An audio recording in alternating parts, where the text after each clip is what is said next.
Assalamualaikum warahmatullahi wabarakatuh. Perkenalkan, nama saya Yusnita Prilia Ramli dengan NIM 225790004 dari Prodi Perdagangan Internasional. Hari ini saya akan menjelaskan tentang peran manajemen logistik dalam menjaga kualitas barang. Yang pertama yaitu manajemen logistik. Manajemen logistik adalah proses strategi yang melibatkan perencanaan, implementasi, dan pengendalian efisien aliran barang, informasi, dan sumber daya lainnya dari titik asal ke titik konsumsi. Kegiatan logistik merupakan penyampaian atau pengiriman barang atau material dalam jumlah tertentu dan waktu yang tepat ke suatu lokasi tertentu dengan biaya seminim mungkin. Dalam arti luas, ruang lingkup aktivitas logistik meliputi segala sesuatu yang memindahkan barang ke, dari, dan di antara fasilitas-fasilitas perusahaan. Untuk mencapai arus produk yang teratur ke pasar, manajer haruslah memperhatikan desain dari sistem logistiknya dan kemudian barulah operasinya. Oleh karena itu, tanggung jawab manajemen logistik dapat didefinisikan sebagai tanggung jawab mendesain dan mengurus suatu sistem untuk mengawasi arus dan penyimpanan dengan strategis bagi material, suku cadang, dan barang jadi agar dapat diperoleh manfaat maksimum bagi perusahaan. Logistik memegang peranan penting dalam bauran pemasaran perusahaan karena sejumlah upaya pemasaran harus mengintegrasikan gagasan-gagasan untuk memperoleh produk yang cepat dan pada saat yang tepat, promosi yang memadai, dan tempat yang memadai. Logistik mendukung pengiriman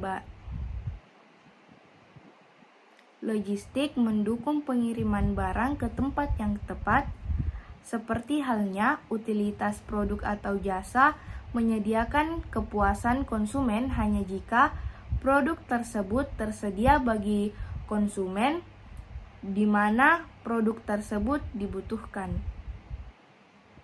Selanjutnya, tujuan sistem manajemen logistik.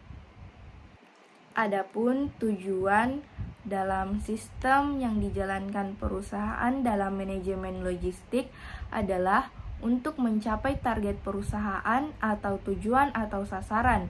Jadi, manajemen logistik berupaya dan lebih berfokus pada pencapaian target perusahaan.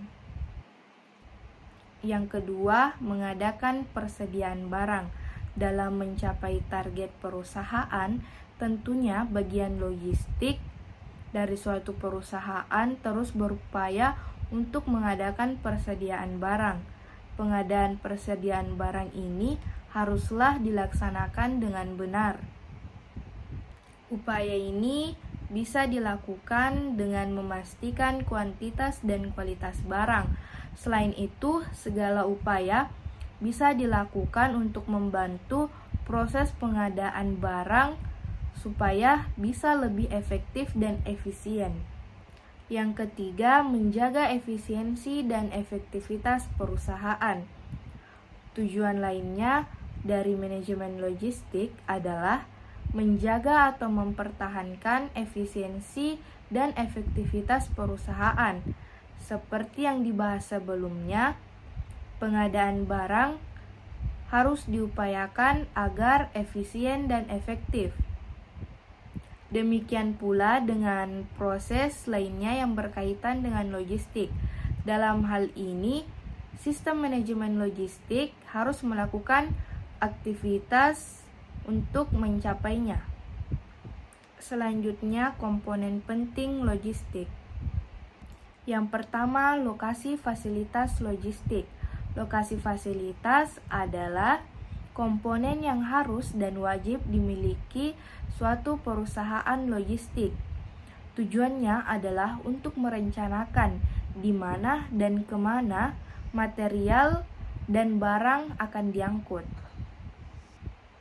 Sebagaimana mestinya pelayanan yang baik kepada pelanggan yang memiliki hubungan langsung dengan produk, maka perusahaan harus menyediakan fasilitas yang lain mencakup gudang, pabrik, dan lainnya.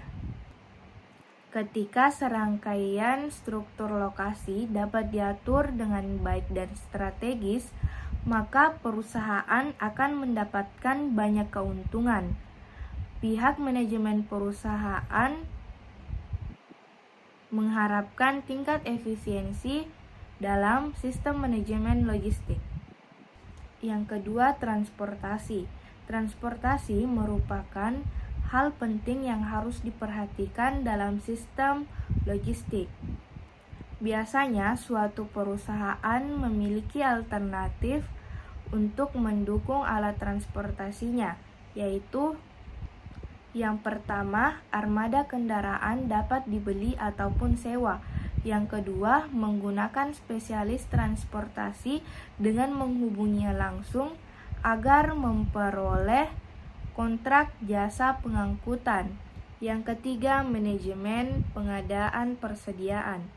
Manajemen pengadaan persediaan dalam manajemen logistik merupakan bagian penting dari perusahaan yang memiliki peranan penting dalam tingkat persediaan barang. Perusahaan haruslah mampu mengelola dan mengatur cara dalam mendapatkan persediaan, proses penyimpanan, hingga persediaan dapat dikeluarkan untuk dimanfaatkan. Yang keempat, komunikasi. Komunikasi adalah aktivitas yang dilakukan yaitu saling berbagi informasi dalam kegiatan logistik. Komunikasi adalah salah satu hal yang sangat penting. Jika tidak terjadi komunikasi akan menimbulkan masalah yang serius. Salah satu dampaknya yaitu jika penilaian tren baju dalam logistik yang keliru. Yang kelima, penyimpanan. Penyimpanan mencakup semua aspek operasional logistik, seperti pergerakan, pengepakan, dan pengemasan. Semua berkaitan dengan arus persediaan yang berguna untuk memenuhi kebutuhan atas suatu produk atau materialnya. Selanjutnya, manajemen pergudangan dalam logistik. Manajemen pergudangan dalam konteks logistik memainkan peran penting dalam rantai pasokan. Gudang berfungsi sebagai titik perantara antara pemasok dan pelanggan. Gudang membantu perusahaan untuk menjaga ketersediaan barang, mengatur aliran persediaan, dan memfasilitasi pengiriman yang efisien. Pergudangan dalam logistik terbagi menjadi 4. Yang pertama, gudang sebagai titik perantara. Yang kedua, gudang untuk menjaga ketersediaan barang. Yang ketiga, gudang untuk mengatur aliran persediaan. Dan yang keempat, gudang yang berfungsi untuk memfasilitasi pengiriman yang efisien. Selanjutnya, peran transportasi dalam menjaga kualitas produk. Peran transportasi dalam menjaga kualitas produk tidak dapat dilebih-lebihkan. Sejak barang meninggalkan fasilitas produksi, barang tersebut mengalami berbagai kondisi lingkungan dan tekanan fisik yang berpotensi merusaknya. Perubahan suhu, fluktuasi kelembapan, dan paparan mikroorganisme hanyalah beberapa tantangan yang dihadapi barang selama pengangkutan. Menjaga kualitas produk dalam pengangkutan merupakan tugas multifaset yang memerlukan kewaspadaan terus-menerus. Ini merupakan faktor penting dalam memastikan barang sampai ke pelanggan dengan kondisi yang terbaik, meningkatkan kepuasan pelanggan, dan meningkatkan reputasi merek perusahaan. Mungkin itu saja yang bisa saya sampaikan. Mohon maaf bila ada kesalahan. Wassalamualaikum warahmatullahi wabarakatuh.